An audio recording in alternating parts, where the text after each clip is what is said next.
Honorable Your Excellency Haji Abdulsalam Abdulkarim zaura, ga wannan nasara an yi kuma ga shi kai ma ka zo tun daga kotu har zuwa wannan gida na gwamnatin jihar Kano. Me zaka ce game da wannan nasara?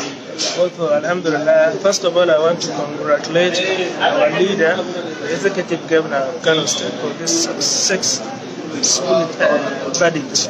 I want to congratulate also the chairman of our party, great party, APC, Prince Abdullahi, and I want to congratulate every member of the party, every bona fide member of the party. This success is for all of us.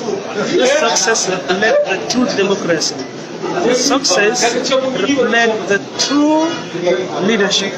So, Alhamdulillah, we say thanks to Almighty Allah, we say thanks to Allah for giving us this verdict, for prevailing the truth openly.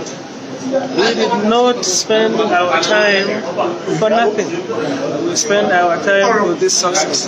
Thanks and all glory be to Allah. What will you say about the so-called faction that emerged at the court? Then we say the end justifies a man.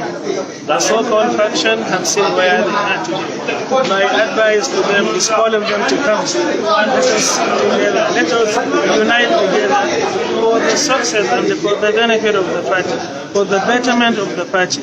Let them come back together. Let us come to unite. Not to do this will not pay. This is what will pay. Unity will pay. This unity will disintegrate us. Brief in Hausa. Alhamdulillah, muna godiya ga Allah da ya kawo mu wannan rana aka samu wannan gagarumar nasara a kotu. Ina ma mai girma gwamna murna, ina ma shugaban jam'iyya na Kano, Prince Abdullahi murna wannan nasara da aka samu, sannan ina ma dukkan lokacin halattancin ɗan jam'iyyar a Kano murna wannan nasara da muka samu. Ina mana murna gaba ɗaya. Wannan nasara da muka samu tana nuna irin nasarar da za mu samu insha Allah. Insha Allah. Godiya.